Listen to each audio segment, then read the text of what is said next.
some people don't want to do the tax side. That's totally fine. But I think you still need to understand it. Like the total value that you bring to the client, if you're just doing the bookkeeping, but you're not really thinking about their total financial picture, how much they're paying themselves, what they're setting aside for taxes, are they making their quarterlies? That's a big part of the engagement. And so I like for them to be clued into that. And I like for them to actually manage the relationship in most cases. Some people don't do it. I got people that do $750 a year just doing bookkeeping. They don't do any tax. But if somebody's just getting started or they've got a smaller practice, I would love it if they're managing the relationship, the client's paying them, and they're outsourcing the work to someone that's doing the work because they don't want to do it.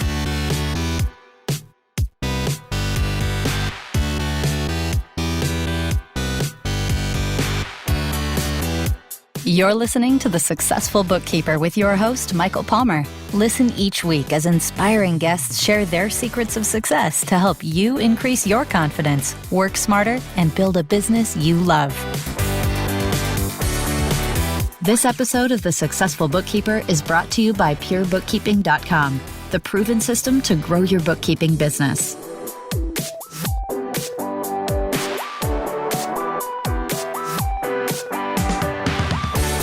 Welcome back to the Successful Bookkeeper Podcast. I am your host, Michael Palmer, and I am super excited about today's guest. He is a CPA that helps people start and grow hyper-profitable accounting and tax practices.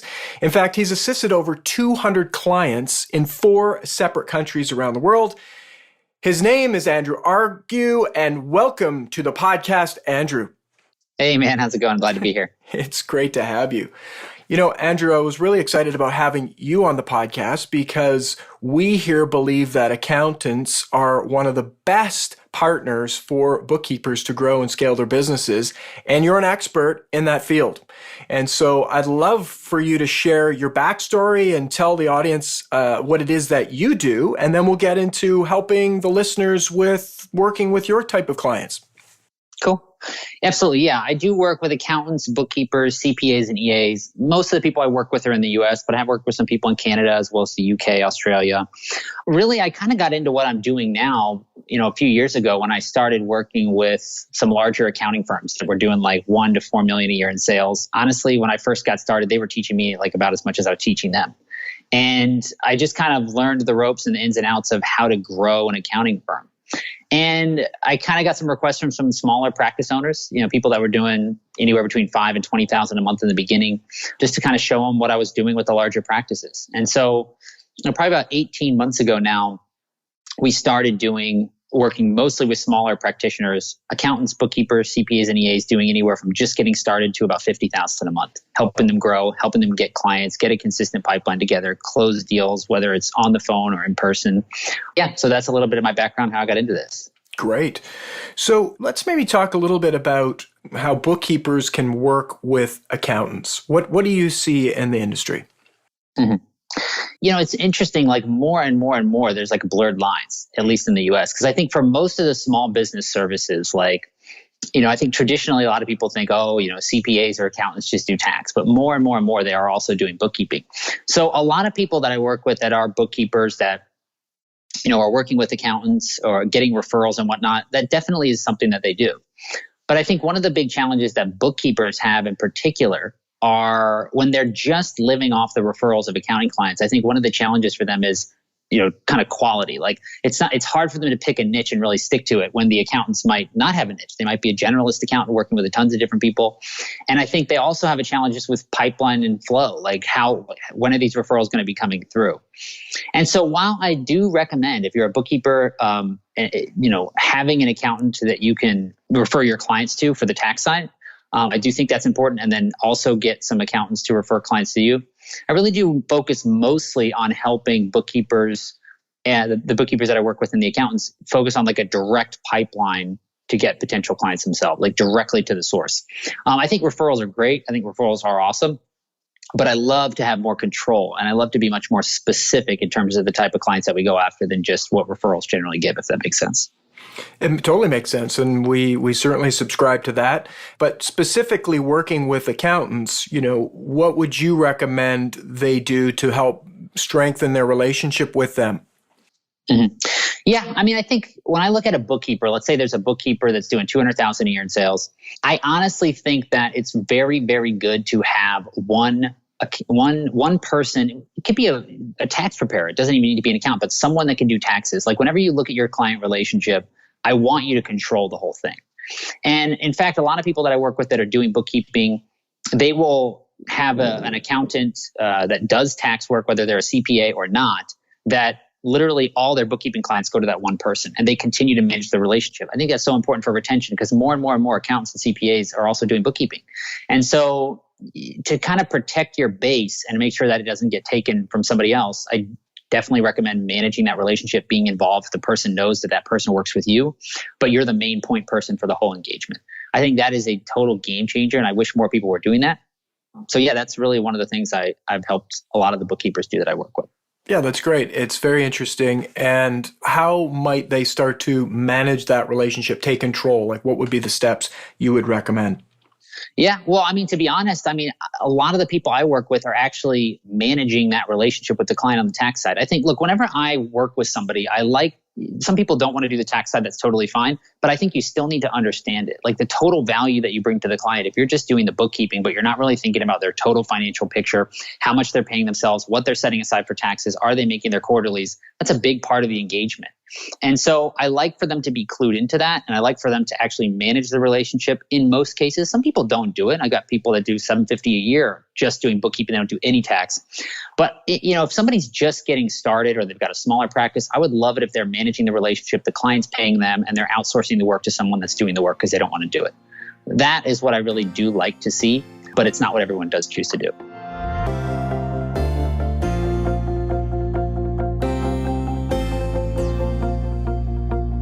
No, for sure. So when you're working with the accountants that you work with, what do you see the feedback that comes from them about the bookkeepers they work with? It's funny, kind of the language and the phrasing that you're using, because I don't see that big of a delineation between bookkeepers and accountants in today's world. When I think about the people that I work with, they're doing accounting for small businesses. I've got people that are bookkeepers that are also tax preparers. I've got people that are accountants that are also bookkeepers. I got people that are experienced CPAs, 20 years experience, that are outsourced CFOs that are going all the way down to taking over all the bookkeeping. And with things like Bill.com and some of the other tools that are out there nowadays, you can really get the amount of work you have to do to deliver the services on the bookkeeping side really low. So a lot of accountants more and more are taking that over. So I actually don't typically look at it with a clear delineation. In the US, you don't have to be a CPA to prepare tax returns. You don't have to be a CPA to be a bookkeeper. And so there really is blurred lines. I would say 95% of the small business services in the US, you don't need a license. You don't need to be an accountant to do, whether it's on the tax or the bookkeeping side. So I think the lines are becoming a lot more blurred. And, I can't tell you how many people I've worked with that are bookkeepers where, if you were to ask their clients, some of their clients might even think they're CPAs. They've never presented themselves as a CPA. They've never said they're a CPA, but they've just been working with them for so long. And it doesn't even matter because that person totally nails the engagement, provides value to the client, gets them the result, and all they know is that's their accountant. They don't really focus on whether it's a bookkeeper, an accountant, a CPA licensed or unlicensed, because for that service, it's not. What's more relevant is not that person. This is the biggest thing I harp on most of the time is when you're trying to get clients, when you're trying to grow your business, your story, your background, your experiences, the words that you use to define yourself, doesn't matter. Clients don't care if they're working with a bookkeeper or an accountant. They could really care less. What they want to know is specifically and clearly, how are you going to transform their business? How much time are they going to save if they work with you? How much money specifically are they going to save if they work with you? Let's say there's a construction CEO right now, and he's spending 4 hours a week on his accounting. He's trying to do some of his own job costing. He's messing with invoicing because they got no good system in place. 4 hours a week, that's 16 hours a month. Okay. Let's say that he's billing his clients $200 an hour. That is $3,200 a month he is losing by not being on job sites and doing his accounting right there. And so if you can get them to clearly understand that, they wouldn't care if you're a bookkeeper, an accountant, a CPA, or if you're a baby from Uzbekistan. If you can save somebody $3,200 a month, there's an engagement there. That's just on the time factor. Now we got to get into the money. Is he paying any other money for other consultants? Does he have somebody on site that's doing $40,000, $50,000 a year? He's going to outsource to you at $1,500 a month.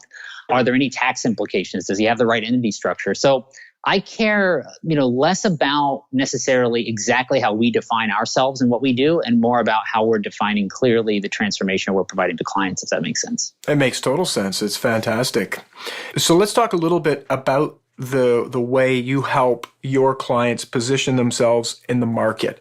You're obviously helping them grow and scale their business. Some very, remarkable numbers that you talk about. What would you say to a person who's never worked with somebody like yourself? Let's call them a bookkeeper or an accountant, whatever the case may be. You actually started to allude to the fact that you start talking more about value. What do you typically see when you first get working with these people, and what are their biggest problems? What I find most people's biggest problems are, and what most people think their problems are different. Most people think their problem is, I'm just not getting enough leads. I'm just not getting enough appointments booked on the calendar. I'm just not getting enough people to meet with week in, week out.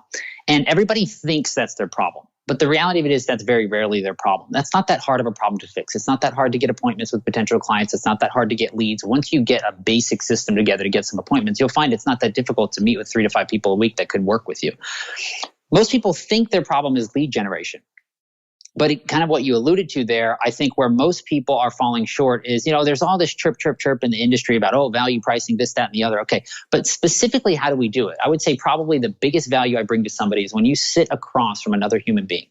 How do you clearly figure out what are their problems in their business? And what are the true cost of those problems in terms of time? Like I said before, how much time are they losing not working with you? Money, specifically on the accounting and the tax side. How much money are they losing not working with you? And what about like the gut-wrenching, emotional anxiety that they're going through? They can't open up their credit card account because they're worried to look at their balance. They can't look at their bank statement. They're worried to run payroll because they're not sure if they're going to overrun. Like they don't know what their profitability is. They don't know which jobs are going over. Like what are the emotional fears and anxieties that they're having where they're sitting in bed with their spouse on a Saturday night looking at the ceiling worried about the finances for the next week? And if you can clearly define to them those problems, in a sales consultation where you're sitting across from them, that is how you get the highest fees. It's not that hard to get appointments, but closing those appointments, those clients into high-paying clients, that's the biggest skill in business. And I think that's where most people are lacking. It's unbelievable how many people, okay, I don't really care, to be honest. I'm not big about, it has to be hourly versus fixed. I don't care if it's hourly as long as it's $200-$300 an hour, $400 an hour. I'm fine with hourly. But I want it to be high end. I want them, and if people understand that working with you, they're making money, then they'll go for it every time. And the reality of it is that if a small business owner takes money out of their account and gives it to you, in some way in their mind, they're making money on that deal. They'd rather have your services than they have that money. But what you need to do is get good at clearly defining that to them so they see it so clearly and so obviously that it fully solidifies the relationship and the value and a high fee. And I think while most people think the problem is getting consistent appointments or whatever, that's not that hard of a problem to solve. For most people, the real and true skill comes in building that 30, 45-minute consultation with a potential client to see if it makes sense to work together and getting them to commit via payment.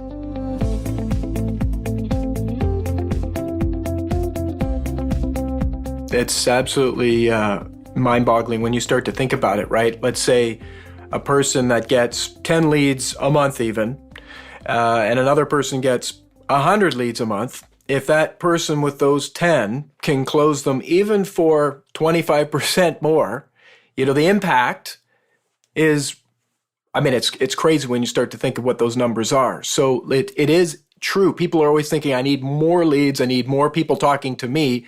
No, you just need to do a better job of the people that you do get. You could probably run a really great business with just a couple of leads a month if you really did that deep dive, as you're saying, and really connected the dots on what is their problem or challenge and how you can truly help them put more money in their bank account. I really love that. It's true. And I think a lot of people are dealing with a few leads and they're like, I can't tell you how many people. I literally in the last 12 months, myself personally, have spoken with over 1,000 practice owners, bookkeeping, tax, accounting. It's amazing how many people are like, Andrew, I tell you, if I get somebody in the door, I close them 80, 90%, right? People typically have like 5 appointments a month, right? They get like 3 or 4 clients. Okay, cool. But the problem is that that's not a badge of honor. That's something to be, I'm always weary of that. Look, if you're closing 80 to 90% of the people that you're talking to, number one, you're not talking with enough people. Those numbers are not typical. And you might say, oh, they are, I'm good at this. Okay, well, number 2, your prices are too low. If you're closing 80 to 90% of people, you're not meeting with enough people and your prices are too low. If you only closed 20% of people, but the prices were triple, that'd be the same money and a heck of a lot less work. And so I think sometimes people have to be careful what they're proud of in their practice and think about, is that really the best thing? Is it really good just to get clients, or do we want to get the right clients at the right fee? Yeah, absolutely. It really is a focus, our experience as well. I mean, we have hundreds and hundreds of clients all over North America, Australia that we work with. And it's that common conversation of leads are the good thing. If I close, and one that I laugh at all the time is, I have too much business. I'm turning business away. And then you ask them what their price they're charging. And it's like, well, it's just, they just can't see it because they've been, inside their business for so long. So this is why, I love doing this podcast, to bring this kind of knowledge and awareness to, hey, there's people out there that are charging 10, 20, 30 times what you're charging, and they're doing it differently. And wouldn't you like to be one of those people? So I love what you're saying, Andrew. It's fantastic. So this whole concept of helping them convert clients at a higher ratio. I love that, what you were talking about in terms of the problem and helping people connect those dots with the numbers. And you gave us a really fantastic gift of just the person's time, right? What else other areas do you focus on, and what are those sort of hot spots, if you would?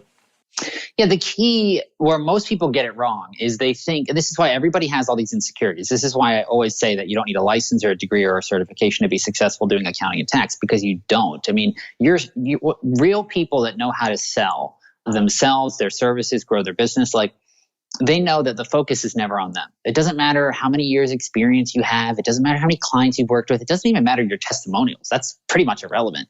Everybody's always going to find a reason to say, oh, I'm different than them. So testimonials don't matter.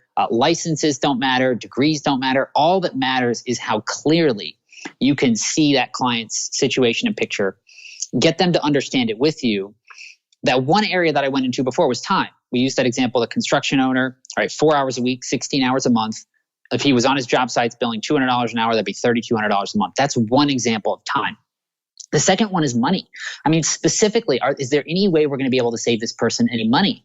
Now, that could be with this construction owner example. There could be another bookkeeper on staff. They're paying $30,000 or $40,000 a year to, plus benefits, plus vacation, and they're going to work with you for $1,500 a month.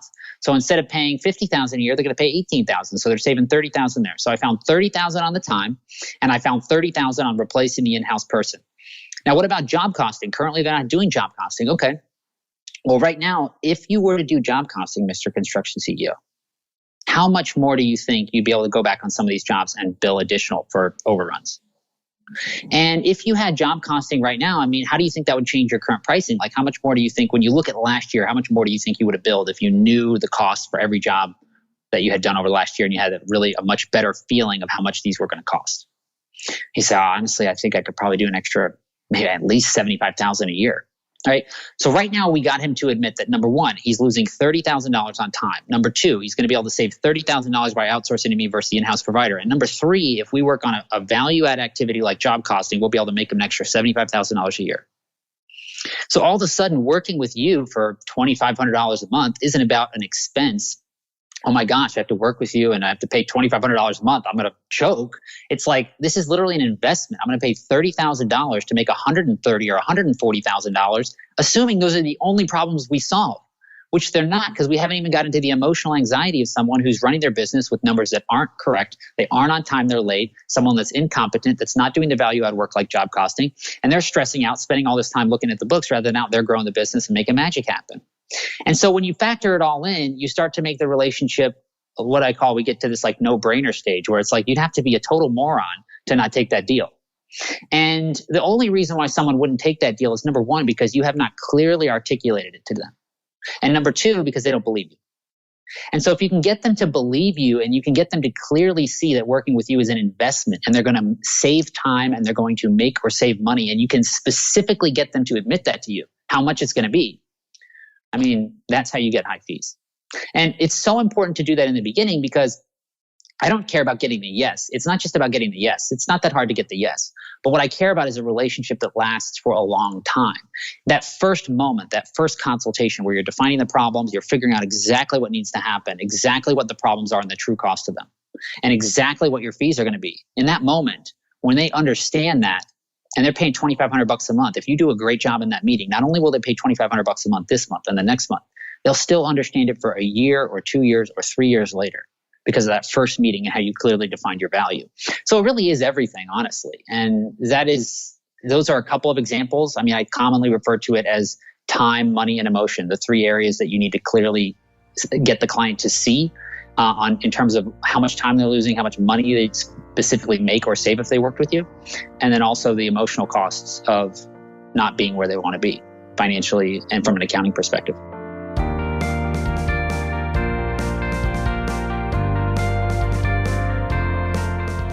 Brilliant. I absolutely love it. And I think that's where, when people start to think more in terms of a niche area that they're going to work in, they can really get to understand that industry. Used the example of a construction. Well, if you're working with more construction businesses and you really get to understand that and you can talk the talk, it lands so much better and you come across as an authority in the space, which even goes that much further when you're having these kinds of conversations, like that belief component that you're talking about. Exactly. And that's why I'm hesitant on so much of the referrals from accountants if you're a bookkeeper, because most accountants don't have a niche practice. A lot of them do, but most of them don't. People are still learning and understanding this. But if you, as a bookkeeper or an accountant or someone who has an accounting or tax practice wants to work with a niche, the absolute best way right now is to just get a direct pipeline of meetings from that space with the decision makers in the business, typically the owners, the CEOs, the executive directors, if you're working with organizations or not-for-profits.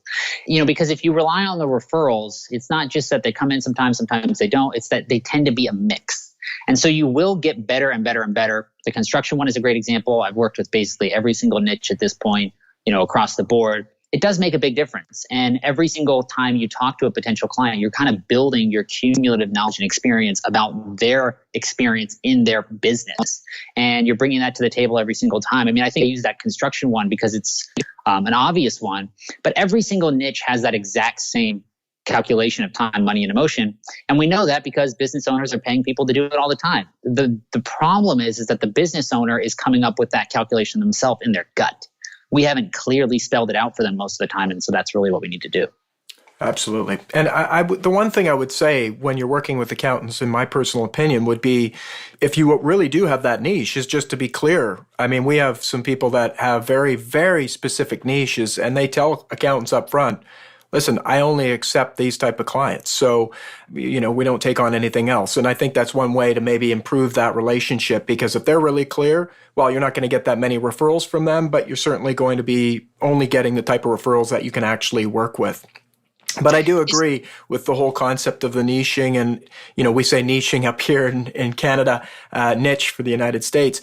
But I think it's really, really powerful from the perspective of just being able to understand an industry and really be able to talk to people from that deep knowledge versus, hey, I work with 100 different types of businesses. Well, how can you really be an expert in any of them? And so I love this stream of conversation for sure, Andrew. It's true. Yeah. And I don't want people to think that, like with the referrals and everything that's a bad thing. It's a good thing. And I do recommend, look, even if you're focused on a niche, like a specific type of clients, whether it's dentists or construction companies or medical practices or marketing agencies or attorneys or not-for-profits or whatever it is, I do still think you should take other deals as they come up. You should look at those deals and try to get the highest fee possible for the work. But I think when you're getting intentional about marketing and growth, you want to try to design it intentionally. You want to know exactly how many clients you want, exactly how many fees, exactly how many people you need to be meeting with every week to get there. But if you're focused on marketing agencies and a not-for-profit comes up and you just think it'd be an awesome deal, you got a great fee out of it, I think go for it. I want people to build a niche practice, but I think they should also take good opportunities as they come. Yeah, and I do like what you're saying about, and I want to make sure we make it really clear, having all your eggs in one basket is never a good idea. So going direct to the industry where you control it, and I love that concept, right? It's like if you're working in the construction industry, we'll stay with that as a theme.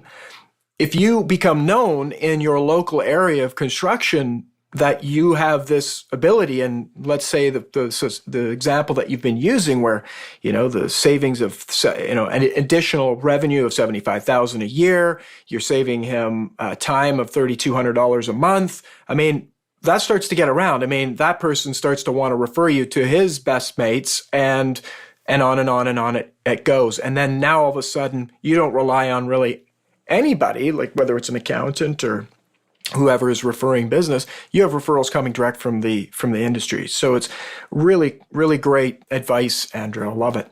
Yeah, absolutely. So listen, I'd love for you to share, as we sort of wrap up the show, share anything that you'd like to offer our listeners. They could go to your website and find out more information about you. That would be great. And we'll certainly be posting all of the links and whatnot on our site as well. Absolutely. Yeah. So this is a pretty short podcast. And so really, I mean, if you want to learn more about all the stuff I've been talking about today, like specifically how we get appointments, like how do you get a direct pipeline to potential clients in a niche? Like how do you make sure you're getting 3-5 appointments a week, sitting down with people, whether it's on the phone or in person, to see if it makes sense to work together? How do you get appointments? And how do you really turn those into high-paying clients? Like how do you run a sales consultation? If you want to learn more about that, and also service delivery, like specifically the services that we're offering, I mean, how are we structuring some of these to get the highest fee possible while also doing the smallest amount of work? I mean, one of the big beliefs that I have is that I want to do the bare minimum work for the maximum fee. I want to get the client the result and the value, but if something only takes us 2 hours, but it saves the client $100,000, which a lot of people have experiences like that, I don't want to charge them $200. I mean, I think that's absurd. It's all about specifically how much the client's going to net from working with us, and the less time we can put into it, the better. So, and we talk about that from a service delivery perspective. So if you want to learn a little bit more about some of the stuff we talked about today, really the best place to go is andrewargue.com/training. And if you go there, there's a webinar that we put on. It's a brand new webinar that I've just released. And so that's really going to give you a good idea of all the different steps that we go through to clearly define the value to clients, how to get consistent appointments, how to deliver the services. So yeah, I'd love to have you on the webinar. And, that's really the best place to go. It's awesome. We'll certainly post all of those links for you, Andrew. It's been great having you on the podcast. Absolutely. Thanks. Appreciate it. That wraps another episode of the Successful Bookkeeper podcast. To learn more about today's guest and to get access to all sorts of valuable free business building resources, you can go to thesuccessfulbookkeeper.com. Until next time, goodbye.